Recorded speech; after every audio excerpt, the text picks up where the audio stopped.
There are different kinds of microphones. There's the USB and the XLR, but beyond that, there are also dynamic mics and condenser mics. So say a few words about that. What's the difference? Yeah, so I'm using a condenser mic.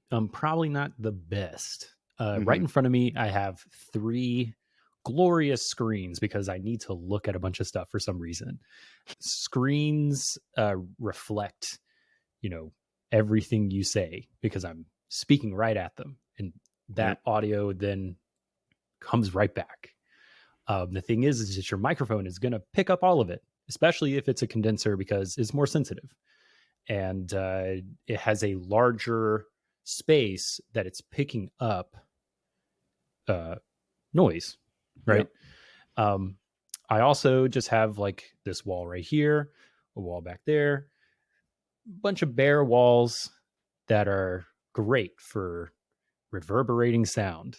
But that's not usually what we want. We actually perceive that as kind of poor audio quality if used in like a spoken word context, usually. Yeah. Right. When used in music, we think that sounds great. The reverb. Yeah. Right. Put a little reverb on that guitar. Sounds good. That sounds amazing. But not on a talking voice.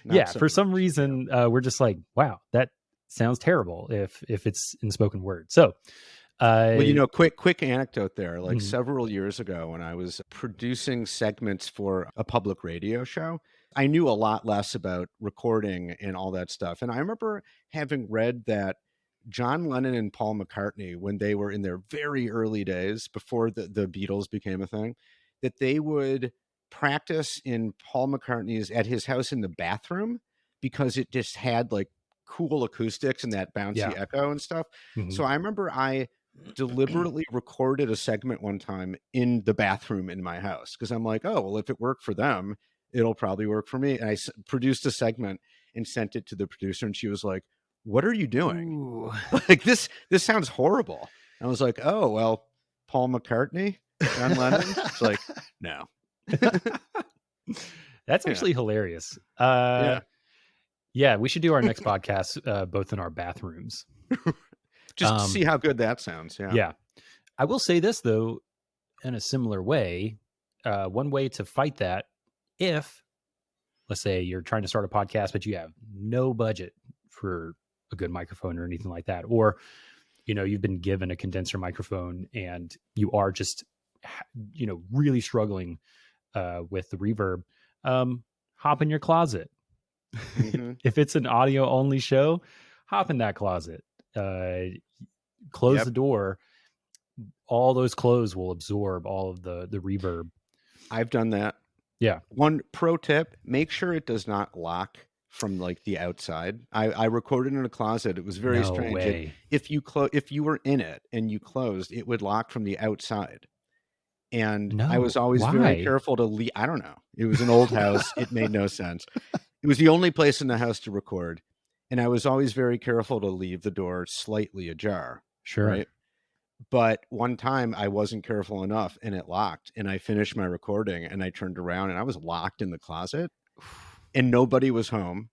This was even before like good cell phones, or I didn't have my phone with me. So I ended up having to like your extra limb, Right. Yeah, right. Exactly. And I remember I had no idea what to do. I ended up just karate kicking the door open, and I don't know karate. I just fucking kicked the door and it blasted open and I got out of there. But if you ever record in a closet, just be careful with that. You can hurt yourself doing that. You can. That was reckless. Well, I got out. I'd still be in that closet. Yeah, I guess so. I guess it was the right choice there. So anyway, so that's okay. Condenser mics. What about a dynamic mic? How are dynamic mics different? Dynamic mics, and the reason why, if you are scrolling Instagram Reels or TikTok and you're seeing all this thought leadership, and you're like, wow, all these people on podcasts telling me what to do. They all have the same like black, oddly shaped kind of like, what do you call a cylindrical shaped microphone with like this big foam on it. Yeah. That's an SM7B. The reason why literally every show uses this, including the Joe Rogan Experience, is there's a lot less treating you have to do in the room. Dynamic microphones are much less sensitive. Now, there's a special way you have to use them, but it makes it to where you don't have to deal with reverb. You don't have to deal with, if you're in the same room with somebody, you don't have to deal with echo of the other person being bled into your microphone. There's a reason why we're wearing, headphones in our remote recording, because we don't want the audio of the other speaker to bleed into our microphones, right? Yeah. Which is, you can't just wear headphones in the same room and cancel that out. That's not how that works, right? Mm-hmm. So dynamic microphones have had a long stay in DJing, like radio stations DJing and podcasting, because of how many issues it kind of just eliminates.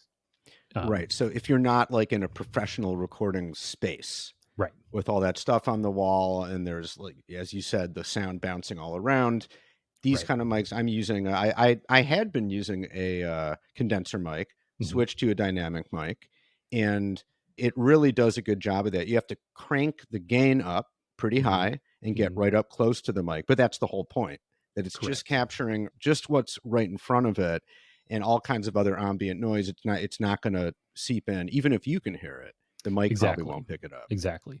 Like right now, I live in an apartment with a really old refrigerator, and it just runs really loud. You could probably pick that up on my microphone when you get into the post-production and you start cranking it.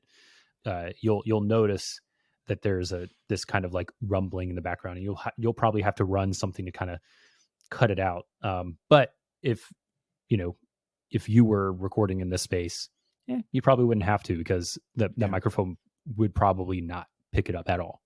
Right. So now, one workaround that I used to at least try when I was using a condenser mic would be to turn the gain down as low as I could get it, so that it would still pick me up, and then just get right up close to the mic. So like as if I was using a dynamic mic. It sort of worked, but I don't know. Then I was like, well, I don't know, just get a dynamic mic. Pretty much. And that is the correct way to use it. If you're capturing spoken word and you're trying to get the smallest amount of ambient noise possible, and trying to isolate your voice when you're using a condenser, that is how you do it.